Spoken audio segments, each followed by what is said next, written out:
ഈ സമ്മർ സീസണിൽ നല്ല പച്ച മാങ്ങ കിട്ടുമ്പോൾ ഒരു അച്ചാർ ഉണ്ടാക്കണ്ടെങ്കിലേ നമുക്ക് നല്ലൊരു പച്ച മാങ്ങ അച്ചാർ ഉണ്ടാക്കാം. നമ്മൾ മാങ്ങ നല്ല കുഞ്ഞായിട്ട് അരിഞ്ഞ് ഉപ്പിട്ട് മാറ്റി വെച്ചേക്കുക. പിന്നെ ഒരു ചട്ടി അടുപ്പത്ത് വെച്ചിട്ട്, ഞാൻ മൺചട്ടി കണ്ടോ എടുത്തിരിക്കുന്നത്, അതിനകത്തേക്ക് നല്ലെണ്ണ മാത്രമേ ഇടാൻ പാടുള്ളൂ കേട്ടോ. നല്ലെണ്ണ ഇട്ട് നല്ലെണ്ണ ചൂടായി വരുമ്പോൾ അതിനകത്തേക്ക് കുറച്ച് കടുകിട്ടങ്ങ് പൊട്ടിക്കാം.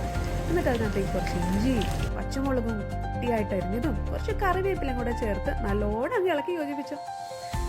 അതിലേക്ക് ഒരു നുള്ള മഞ്ഞൾപ്പൊടി, പിന്നെ അത്യാവശ്യം കൂടുതൽ മുളക് പൊടി, പിന്നെ അതിലേക്ക് കുറച്ച് കായപ്പൊടി, കുറച്ച് ഉലുവാപ്പൊടി, ഇതെല്ലാം ചേർത്ത് നന്നായിട്ട് ഇളക്കി യോജിപ്പിക്കണം.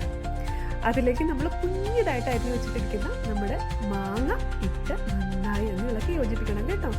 ആ നല്ലെണ്ണയിൽ കിടന്ന് നന്നായിട്ട് യോജിക്കണം. ആ സമയത്ത് ഫ്ലെയിം അങ്ങ് ഓഫ് ചെയ്യാൻ മറക്കല്ലേ കേട്ടോ, അല്ലെങ്കിൽ ചിലപ്പോൾ അത് കരിഞ്ഞു പോകും. നന്നായി അങ്ങ് ഇളക്കി ആ എണ്ണയൊക്കെ അതങ്ങ് വലിച്ചെടുത്ത് നല്ല ഒരു മണമൊക്കെ വന്ന് തുടങ്ങുമ്പോൾ എന്ത് ചെയ്യണമെന്നറിയോ? ഒരു നല്ല ഗ്ലാസ് കുപ്പി എടുത്തിട്ട് അതിനകത്തേക്ക് ഈ അച്ചാറിട്ട് സേവ് ആക്കി വെക്കുക. ഒരു ദിവസം മൊത്തം അത് പുറത്തിരുന്നോട്ടെ. പിറ്റേ ദിവസം മുതൽ നമുക്കത് യൂസ് ചെയ്യാം. അടിപൊളി ടേസ്റ്റ് ആണ് കേട്ടോ ഈ മാങ്ങാച്ചാറിന്. ഫ്രിഡ്ജിൽ വെക്കാം, ആവശ്യമുള്ളപ്പോൾ കുറച്ച് നേരം മുന്നേ എടുത്ത് പുറത്ത് വെച്ചാൽ മതി. അങ്ങനെ നമ്മുടെ മാങ്ങ അച്ചാർ റെഡി. എല്ലാവരും ട്രൈ ചെയ്യണം കേട്ടോ.